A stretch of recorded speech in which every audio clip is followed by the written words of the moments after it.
क्या कुछ प्रदर्शन किया जीवा यूनिवर्सिटी? जैसे कि एनएसवाई के हमारे जिलाध्यक्ष पवन भाई, पारस भाई और हमारी टीम विशाल भाई, रंजीत भाई, सभी और भी मेरे भाई जो यहाँ पर पधारे हुए हैं, सभी की एक मांग थी कि काफ़ी समय से एनएसवाई छात्रों की मांग उठा रही थी। तो आज उनका निवेदन था कि भैया एक बार आके आप बात करें। तो हम लोगों ने मुख्य बात यहाँ आके जो बात रखी है, जो हमारा केंद्र बिंदु है कि पिछले 2 साल पहले बीकॉम और बीबीए में 100 लोगों की सीटों की भर्ती हुआ करती थी स्टूडेंट्स की, कि दोनों डिपार्टमेंट में 100 सीटें थी, जो कि 2 साल में घटा के 60 कर दी, मतलब 40 सीटों का नुकसान कर दिया गया। अच्छा, वैसे इस विश्वविद्यालय में घोटाले तो कई हैं, पर जो आज की मुख्य मांग थी कि वो सीटें वापस से 100 की जाए, क्योंकि 8 जिले के विद्यार्थी यहाँ आते हैं यूनिवर्सिटी में पढ़ाई करने।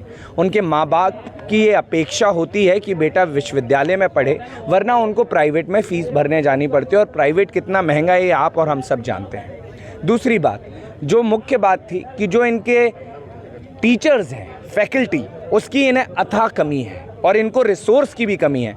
तो मैं मुख्यमंत्री जी से मांग करना चाहूँगा कि या तो आप यूनिवर्सिटीज़ को रिसोर्स देना दें, क्योंकि उनकी बातों से ये महसूस हुआ कि रिसोर्स ना होने के कारण इन्होंने अपनी सीटें घटाई, अपनी फैकल्टी घटाई, और उन 2 चीज़ों के कारण, मतलब दलाली और धांधली इतनी है घोटाले के नाम पे कि घोटाले पे घोटाले पूरे देश में चल रहे हैं। नर्सिंग चल रहा है, व्यापम 2.0 आया, लेकिन यहाँ पर फीस देने के लिए, रिसोर्स देने के लिए यहाँ पर मुख्यमंत्री जी पे धन नहीं है क्या भाजपा में, कि इनके पास कोई घपला चल रहा है अंदर की सीटें घटाई जा रही हैं, ये कहकर कि हमारी फैकल्टी एडजस्ट नहीं कर सकती। अगर नहीं कर सकती तो आप फैकल्टी बढ़ाइए, आप यहाँ भर्ती दीजिए। कब से शिक्षा भर्ती रुकी हुई है, कब से टीचर्स की भर्ती रुकी हुई है?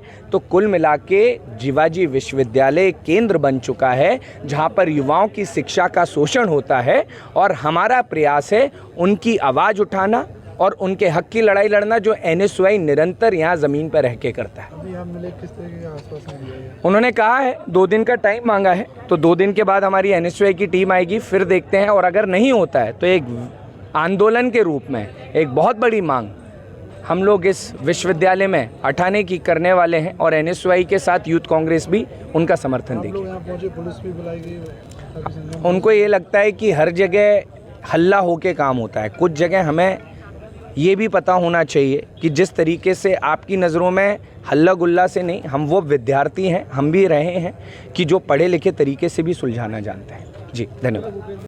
एनएसवी ने जो ज्ञापन दिया है उसमें बीकॉम ऑनर्स और बीबी ऑनर्स की सीट 50-50 बढ़ाने को लेकर उन्होंने ज्ञापन दिया है।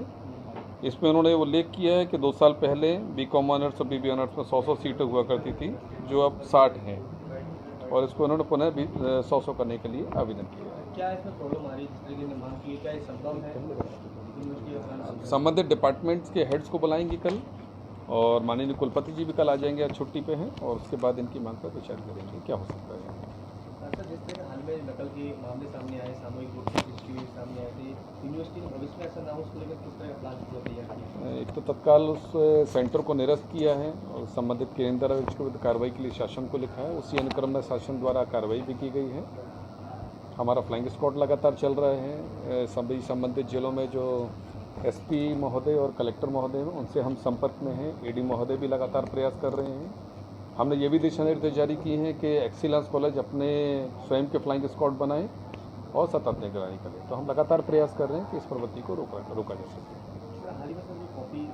हमसे जुड़े रहने के लिए हमारे YouTube चैनल को सब्सक्राइब करें और नए वीडियो की नोटिफिकेशन के लिए बेल आइकॉन को दबाएं। अगर आप ये वीडियो Facebook पर देख रहे हैं तो लाइक जरूर करें और ज्यादा से ज्यादा शेयर करें। धन्यवाद।